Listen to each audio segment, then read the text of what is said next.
Act 1. Cold Open. The snow is so cold it squeaks under your boots. Minus 35 degrees Celsius. The air tastes like iron.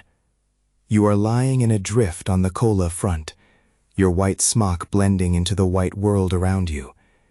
Your breath is controlled, in through the nose, out through the mouth, and you keep snow on your tongue so the vapor doesn't rise and betray you. Your rifle is a Finnish M2830, bolt action, iron sights, no scope, never a scope. The Soviets are 300 meters away, and they do not know you are here. They will not know until it is too late. Act 2. Context. It is November 1939. The Soviet Union has just invaded Finland, and the world expects Finland to fall in weeks. The Red Army outnumbers the Finnish forces 10-1. The Finns have no tanks to speak of, no air force worth mentioning, and they are fighting in their own frozen backyard in the depths of a Scandinavian winter. One of those Finns is a 34-year-old farmer named Simo Hayha. He is 5'3". He was born in Rautjärvi in eastern Karelia, and he has spent his life shooting. Not in war, in sport. He was an award-winning marksman before the invasion, the kind of man who understood a rifle the way a musician understands an instrument. His hands knew the weight of it, the breath required to steady it, the patience demanded by precision. When the mobilization order came, he reported to the 6th Company of Infantry Regiment 34, and he was assigned to the Kola sector, a frozen strip of forest and lake where the Finns were trying to hold back the Soviet tide. There, in temperatures that plunged to 40 degrees below zero, where breath turned to ice and metal became brittle as glass, Hayha would take his position. He carried a Finnish M2830 rifle, fitted only with iron sights, no scope, because in that killing cold, glass fogged, and exposed a man's location to death. He understood this. He understood everything about survival in the margins of winter. Act 3. Rising Action. Hayha understood something that most soldiers did not. A scope is a liability in winter. The glass fogs in extreme cold, turning transparent into opaque in seconds. The lenses reflect sunlight and give away your position to anyone scanning the white expanse. A scope forces you to raise your head higher to aim, and a higher head is a bigger target. So he refused one. He kept his iron sights and his discipline. He packed snow in front of his firing position to muffle the muzzle blast, dampening the sound that travels far across frozen lakes and open ground. He wore white camouflage and dug into snowdrifts until he was invisible, becoming part of the landscape itself. He kept snow in his mouth so his breath would not fog and reveal him to distant eyes. He understood that patience was a weapon, perhaps the only one that mattered. The Soviets sent counter-snipers to find him. They never found him alive. One by one, Hayha eliminated them. Each one a soldier trained to hunt as he hunted. Each one a failure. The Soviet command called him Belia Smirt, the White Death.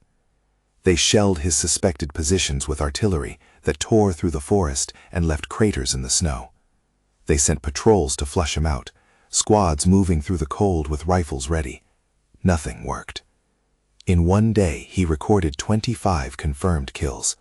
In another stretch, he averaged 5 kills per day, a rhythm of fire and silence, fire and silence. By the end of 100 days of combat, his confirmed count stood at approximately 505, plus another 200 estimated kills with a submachine gun when the Soviets got close enough for that kind of work, when distance became a luxury he could no longer afford.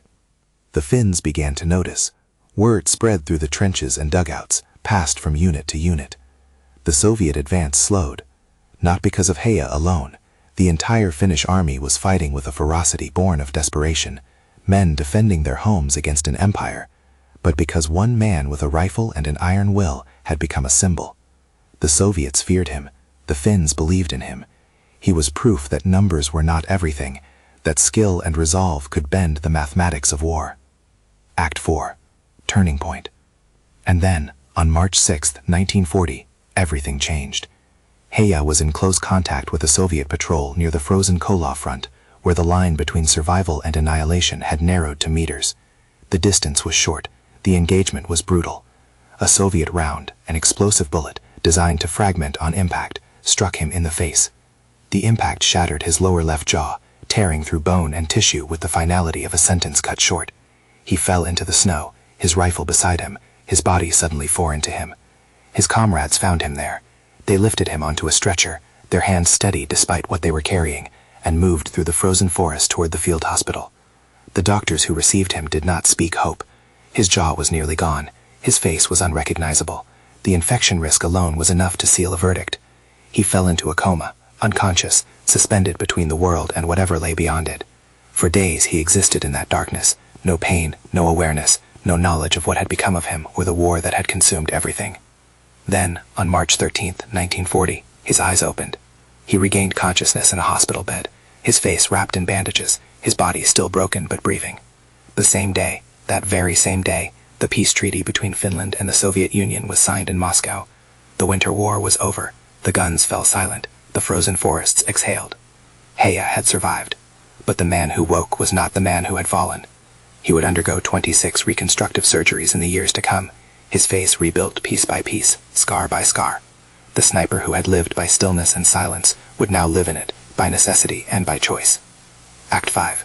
Consequences. Simo Hayha survived. He underwent 26 reconstructive surgeries in the months that followed, each one an attempt to restore what the explosive bullet had taken.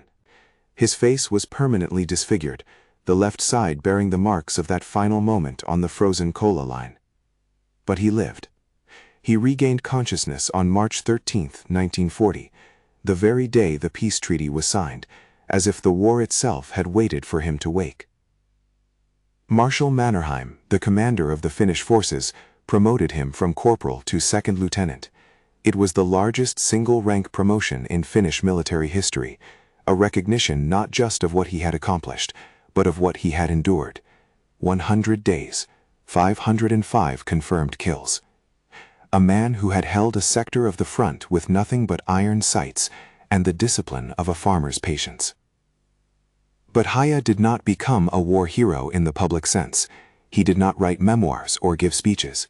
He returned to his farm in Rautjärvi, in the same region where he had fought, and he lived quietly. He became a moose hunter. He bred dogs.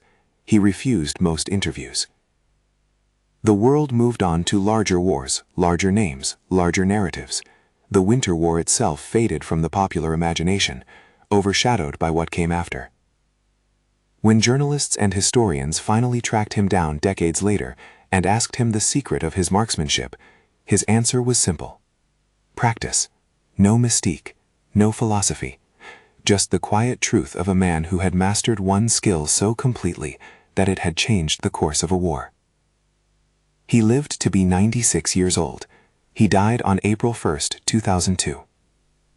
In Finland, and among those who study the margins of military history, Simo Hayha remained what he had always been, the White Death, a man who proved that skill and discipline could matter more than numbers, more than technology, more than the odds.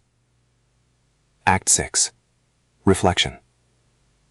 Hayha's story is not a celebration of killing. It is a story about precision, about patience, about the human capacity to endure. He was a farmer who became a sniper because his country needed him. He paid for that service with his face, with his peace, with the quiet life he might have lived, and then he went home and lived it anyway, in silence.